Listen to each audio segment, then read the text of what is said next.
La serra de Marxuquera està tornant a la vida després del greu incendi que va arrasar 3.200 hectàrees entre les comarques de la Vall d'Albaida i la Safor el 2018. Al terme de Gandia han culminat un ambiciós projecte de recuperació de l'espai cremat que ha inclòs plantar 1.000 arbres d'espècies mediterrànies.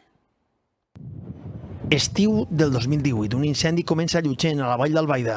Ràpidament s'escampa per termes veïns de la Safor. Els resultats són 3.200 hectàrees cremades en un dels pitjors focs que han afectat la serra de Marxuquera.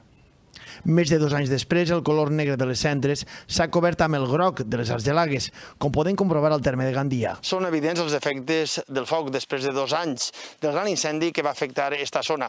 Però també podem veure com la vida s'obri pas gràcies a les espècies rebrotadores que ajuden a recuperar la coberta vegetal. Aurons, arbossers, i això el que busquem és dinamisme, que si torna a succeir un episodi com aquest, que són espècies que per si mateixa poden rebrotar i no caldrà tornar-les a replantar. Nosaltres hem volgut diversificar un poc també totes les espècies que hi havia. S'han arribat a plantar fins a 7 espècies diferents, sobretot de varietats també mediterrànies. El que buscàvem era un bosc mediterrani, aprofitar que anàvem a replantar. S'han plantat fins a 1.000 arbres. Esta regeneració forestal és l'última fase d'un important projecte de l'Ajuntament de Gandia amb un cost total de 3 milions d'euros finançat per la Generalitat.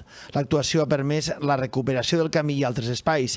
A més, han habilitat menjadors per als animals. Les papallones o les aus tornen a habitar l'espai i ens ajuden també a accelerar un poquet el procés de polinització de la zona i que vagi la cosa una miqueta més ràpida. A la serra de Marxuquera està la primera microreserva de papallones valenciana. Tots els esforços se centren ara en la prevenció per a protegir este paratge dels efectes del foc.